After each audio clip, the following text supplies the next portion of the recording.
죄송합니다. 사과로 시작한 변창흠 청문회. 자, 지금 국회에서는 변창흠 국토부 장관 후보자에 대한 인사청문회가 진행 중입니다. 청문회 문턱을 넘느냐 못 넘느냐 관심이 많은 사항인데요. 먼저 오늘 오전 있었던 청문회 상황 보고 오겠습니다. 잘 부탁하겠습니다. 농성장 찾아오지 말라고 했는데 왜 잘 찾아온 거예요? 부탁드리겠습니다. 농성장 다시 수정해서 내지 않았습니까? 아, 그건 실무에서 해서 제가 잘 모르겠습니다. 장관 인사 청문회를 실무자가 합니까? 본인 당사자가 합니까? 제출하는 건 실무자가 하지 제가 하진 않았습니다. 안타깝게 세상을 떠난 김군과 가족분들 이 자리를 빌려 거듭 사과의 말씀을 올립니다.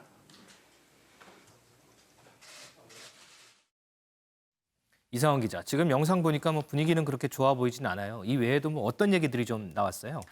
네, 이 쟁점은 한마디로 이 채용 비리 그리고 이 막말 논란입니다. 먼저 구의역 희생자인 김군에 대해서 마치 개인의 실수였던 것처럼 이 막말을 했다는 그런 비판이 일고 있잖아요. 네. 여기에 대한 쟁점이 가장 큰 쟁점이라고 할 수 있고 또 이 두 번째로 이 자동차세 등을 제때 납부를 하지 않아서 이 상습 체납 문제가 일고 있습니다. 그렇죠. 또 이 밖에 여권 인사가 이사장으로 있었던 태양광 업체에 일감을 몰아줬다 이런 논란도 있고요. 또 이 서울주택도시공사 사장 시절에 지인을 대거 낙하산 채용했다 이런 의혹도 있습니다. 또 자녀가 대학에 진학할 때 제출한 이 국립중앙박물관의 인턴 경력 서류가 허위로 작성된 것이었다.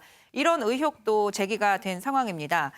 아니나 다를까 오늘 청문회에서 굉장히 논란이 많았는데 특히 이 심상정 정의당 의원 같은 경우에 네. 이 구의역 김군 사고가 그 개인의 실수였냐 이렇게 호통을 치기도 했습니다. 그러자 이 변 후보는 별다른 대답을 하지 못했는데요. 오늘 분위기 어땠는지 한번 현장 상황 직접 보시겠습니다. 짧은 기간에 상처를 준 사람을 쉽게 용서하거나 또 만나기 어려우셨을 거라 이렇게 생각하고 있습니다. 김구문 어머님 육성을 통해서 한번 들어보겠습니다. 우리 아이가 잘못한 게 아니라고 엄마는 정말 밝히고 싶어요. 정말. 김군이 실수로 죽었습니까? 네? 후보님. 네, 아닙니다. 상당히 조금 많은 뭐 공방이 있는 것 같아요. 그런데 김은미 기자, 어제 또 어떤 뭐 논란이 되는 뭐 이런 행동 등이 있었다, 뭐 이런 얘기도 있더라고요. 네, 맞습니다. 사실 지금 변창흠 후보 구의역 김군 사고에 대해서 부적절한 발언을 해서 계속 논란이 있는데 이 변 후보가 어제 이제 국회 본청 앞에 있는 정의당의 농성장을 찾았습니다. 네, 지금 보시는 바로 저 사진인데요. 보시는 것처럼 지금 고개를 깊이 숙이고 지금 사과의 뜻을 밝힌 겁니다. 근데 저 농성장 지금 정의당 쪽에서 중대재해기업처벌법 제정을 촉구하려고 만든 겁니다. 그래서 저기에는 정의당 의원들도 있고 그리고 고 김영균 씨, 그러니까 태안화력발전소에서 일하다가 숨진 고 김영균 씨의 유가족도 있고 이한빛 PD의 유가족도 있고 한데 이제 여기를 찾아서 보시는 것처럼 저렇게 죄송하다라는 뜻을 전했습니다. 그런데 이게 지금도 논란이 되는 이유 크게 두 가지입니다. 먼저 첫 번째, 사전에 정의당 측이랑 전혀 조율이 되지 않았다는 겁니다. 네. 네, 일단 정의당 측은 유가족이 이 방문을 안 했으면 좋겠다라고 얘기를 전했음에도 불구하고 예고 없이 찾아왔다. 이건 상당히 무례한 방문이다라고 얘기를 하고 있습니다. 그리고 류호정 정의당 의원은 보시는 것처럼 이 국무위원 후보자가 유가족이 단식하는 곳에 수행하는 비서까지 대동을 해서 언론사 카메라를 등에 지고 이렇게 왔는데 이거는 진위를 의심할 수밖에 없는 거 아니냐라고 얘기를 하고 있고요. 그 두 번째, 그러니까 부적절한 이 발언은 구의역 김군에 대해서 했는데 저 현장에는 김군이 아니라 그러니까 김용균 씨 유가족 그리고 그렇죠. 그 PD에 대해서 숨진 PD의 유가족들이 있는 자리였는데 왜 엄한 데 가서 사과를 하느냐라는 논란, 비판이 일고 있습니다. 글쎄요, 이 번지수를 잘못 찾아간 건지 아니면 다른 의도가 또 있는 건지 그거는 솔직히 좀 모르겠는데요. 자, 두 분은 지금 인사청문회가 진행 중인데 변창흠 후보자 뭐 여러 논란들이 많았지 않습니까? 어떻게 이 청문회 문턱 넘을 수 있을까요? 윤 대표님은 어떻게 예상하세요?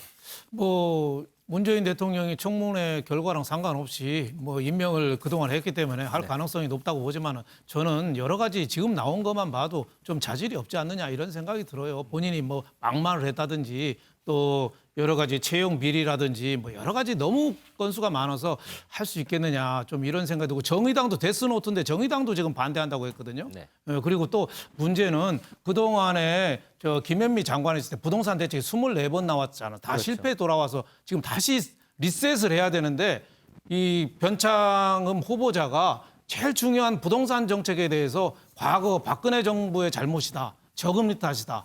그리고 지금 반시장 정책, 여러 가지 보이스에 강화한다든지 임대차 3법이라든지 이런 거에 대해서 더 밀고 나간다는 생각을 좀 갖고 있기 때문에 네. 저는 도덕성이나 이런 것도 막말도 물론 있지만은 반시장적인 생각을 갖고 만약에 취임한다고 해서 우리나라 부동산 문제가 해결됐겠느냐, 오히려 더 악화될 가능성이 많기 때문에 저는 문재인 대통령이 임명을 좀 상당히 좀 신중하게 다시 좀 고려해야 된다 이렇게 생각합니다.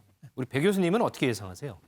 상당히 지금 어려운 난국이죠. 그렇지만 이제 문재인 대통령 입장에서는 부동산 정책이 표류할 수 없기 때문에요. 특히 이제 변창흠 후보자 같은 경우는 앞으로 공유주택을 통해서 주택을 대대적으로 보급하고 주택에 대한 개념을 바꾸겠다라는 이제 문재인 대통령의 국정 철학을 확실하게 갖고 있는 분이기 때문에 결정적인 한 방이 나오지 않으면은 제가 볼 때는 통과될 가능성이 굉장히 높고요. 네. 다만 정의당의 선택이 굉장히 중요할 것 같아요. 근데 이제 정의당에서는 얼른 보면은 반대하는 것 같지만 또 액면을 보면 조건부예요. 뭐라고 돼 있냐면은 심상정 전 대표 같은 경우 국민의 이해 그리고 유족의 용서 없이 청문 보고서 채택은 좀 어렵다라고 했는데 뒤집으면 국민의 이해, 유족의 용서가 있다면은 청문 보고서 채택해 줄 수 있다라는 부분이거든요. 그래서 얼마만큼 이 변창흠 후보자가 사과의 진정성을 유족들에게 전달하느냐, 그리고 그 부분에 대해서 또 국민들이 또 이해를 해주느냐, 또 정의당이 데스노트에 올리지 않고 또 협조를 해줄 거냐, 이 부분이 상당히 갈림길에 있는 그런 부분이 아닌가 저는 생각을 합니다. 자, 지금도 한창 청문회가 진행 중이니까요. 이 결과 나올 때까지 끝까지 좀 지켜보고 저희가 알려드리도록 하겠습니다.